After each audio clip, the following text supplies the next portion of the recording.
Bonjour, aujourd'hui je vais vous montrer comment changer l'apparence d'un personnage d'un lutin dans Scratch Junior ou encore changer un petit peu le fond d'écran à votre goût. Puis je vais vous donner des petits défis de mouvements simples à faire pour apprendre à mieux faire des déplacements dans Scratch Junior et ainsi faire ce qui vous tente de faire dans vos projets. Donc pour changer l'apparence d'un personnage, il faut tout simplement cliquer sur le petit pinceau. En cliquant sur le pinceau, on peut changer un peu toutes les couleurs. Donc par exemple, si je pourrais changer mon personnage en violet, mettre son petit chapeau ici en noir et son ventre en turquoise. Et je peux même le renommer. Et là, je pourrais l'appeler Tic, Tic au lieu de Tic tout simplement. Et là, mon personnage va être sauvegardé. Si j'ai le goût d'ajouter un personnage avec mon visage, je vais dans Personnage, donc dans le plus. Et je dois choisir un personnage ici qui n'a pas de visage. Donc, par exemple, je vais choisir la fermière ici. Je clique sur le pinceau immédiatement ou encore comme tout à l'heure, si je clique ici, je clique sur l'appareil photo, puis sur le visage de la fermière. Et là, je vais devoir prendre mon visage en photo. Et voilà, il apparaît. Et voilà, la fermière a maintenant mon visage. Donc là, je pourrais l'appeler fermière Isabelle. Voilà. Et là, maintenant, elle est dans votre projet. Donc ici, j'ai changé deux personnages à mon image, comme j'ai le goût de les faire, et je peux les utiliser comme je veux. Maintenant, le fond d'écran, je clique sur le fond d'écran. Et si je veux le modifier, par exemple, je voudrais les mettre dans une chambre. Eh bien, je clique sur le pinceau encore une fois. Et là, je pourrais changer l'apparence de la chambre, mettre le lit rouge, mettre les rideaux bruns, et ainsi de suite, à mon goût, à moi encore une fois. Et là, mon fond d'écran change de couleur comme je veux. Passons maintenant au petit défi. Premier défi. Comment faire pour que Tic marche de gauche à droite de l'écran? Je commence d'abord par un drapeau vert. Puis, quelle flèche devrais-je utiliser? Bien sûr, le déplacement vers la droite. Combien de cases je dois faire? Pour m'aider, je fais apparaître les petits grillages. Et là, je vois que je passe de 2 et je me rends jusqu'à peu près 19. Ça serait à peu près la fin de l'écran. Donc, je dois avancer de 17. J'enlève le grillage.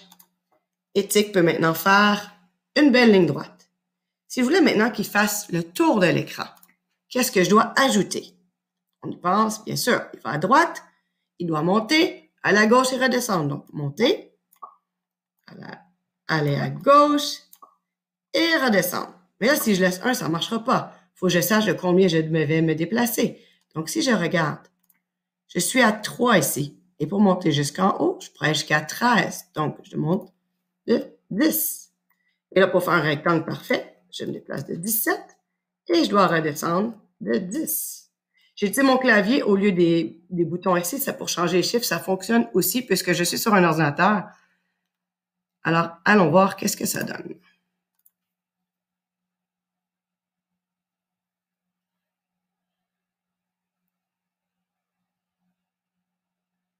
Et voilà, Tic a fait le tour de l'écran. Deuxième petit défi. Comment faire pour que Tic entre dans la maison? Bien sûr, j'ai rajouté la maison un peu comme je fais pour les personnages. Oui, je vais devoir faire une ligne droite, monter vers le haut. J'utilise ma grille. Ligne droite jusqu'à la maison, c'est-à-dire que je dois avancer de 13. 13.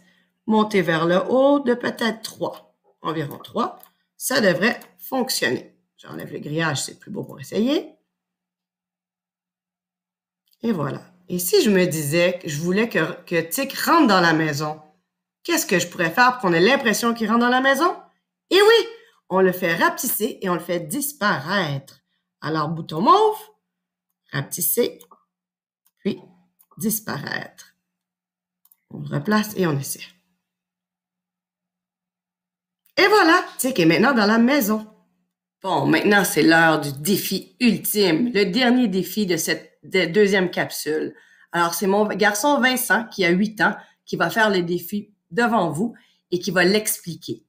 Alors, Vincent, ton personnage, ton lutin, doit faire 3 bonds d'une hauteur de 5, faire un tour complet sur lui-même et finalement disparaître. Comment feras-tu ça? Il faut cliquer sur ce bouton-là. Qui est le bouton du saut. Ouais. Il faut le faire 3 fois.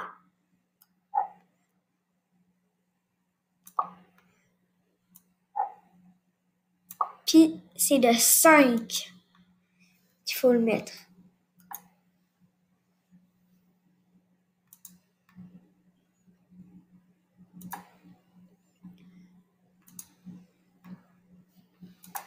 Ensuite, il doit faire un tour complet sur lui-même. Un tour complet, il faut faire ce bouton-là. Et un tour complet, c'est 12.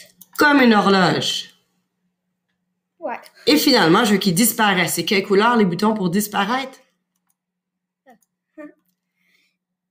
Ben, il faut mettre ça. Un bloc mauve-violet qui fait disparaître. Et tu peux mettre la fin de ton code si tu veux. Pèse maintenant sur le drapeau vert pour tester, voir si ça fonctionne. On va checker. 2, 3. Tour sur lui-même. Disparaît. Alors, défi réussi. Bravo, Vincent. Tu as relevé le dernier défi de cette capsule de formation sur Scratch Junior. Alors, à la maison, faites la même chose. Essayez les défis. Dépassez-vous. Osez. Vous êtes capable. Amusez-vous surtout. Et si vous voulez que votre école devienne une école estime et qui puisse coder de la maternelle à la 6e année, allez voir la page web de Estime, École Estime, et allez voir la page Facebook de l'école Estime pour avoir tous les renseignements nécessaires. Amusez-vous! À bientôt!